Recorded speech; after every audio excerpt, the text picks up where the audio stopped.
याहिया से जान लें ये बात ज़रा। याहिया बताइएगा, क्या लग रहा है आपको, आईसीसी की तरफ से क्या फैसला एक्सपेक्टेड है? बांग्लादेश की जगह स्कॉटलैंड को शामिल करने की भी चेमागोइयाँ हैं। अगर तो पाकिस्तान का क्या मौक़िफ़ होगा, पाकिस्तान किस तरफ खड़ा होगा?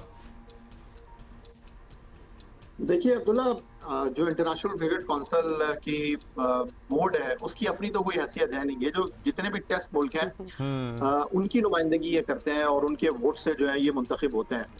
ये जो हम्म। एक बांग्लादेश का मसला खड़ा हो गया है, ये एक आई ओपनर है, क्योंकि आप किसी भी मुल्क को मेजबानी देते हैं तो सबसे इम्पोर्टेंट चीज ये होती है कि वो मुल्क जो है वो तमाम क्रिकेट बोर्ड के खिलाड़ियों की सिक्योरिटी का जामिन होगा।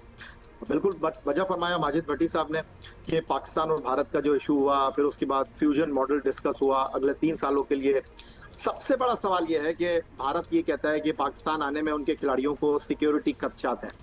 तो भाई वो पाकिस्तान नहीं आ रहे तो हम भी भारत नहीं जा रहे।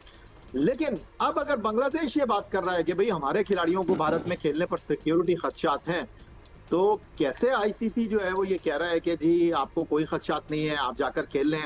तो फिर कैटेगोरिकली बांग्लादेश क्रिकेट बोर्ड को ये चाहिए कि वो हुकूमत की तरफ से खत लिखे आईसीसी को कि जी आप हमारे खिलाड़ियों की जमानत दे दें, अगर खिलाड़ियों के साथ कुछ भी होगा तो आप जिम्मेदारी लेंगे।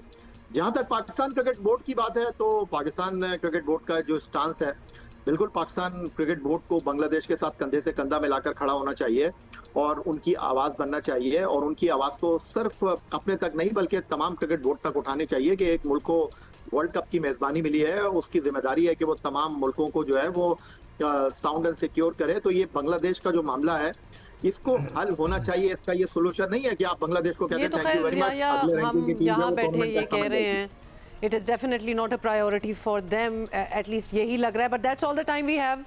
Thank you Yahya and Bhatti sahab here with us. कोई आईसीसी का कोई टूर्नामेंट, कोई इवेंट हो रहा हो और वो कंट्रोवर्सी इर्द गिर्द ना हो, ये अब हम पिछले कुछ सालों में हम इमेजिन नहीं कर सकते, प्राइमरीली बिकॉज ऑफ इंडिया।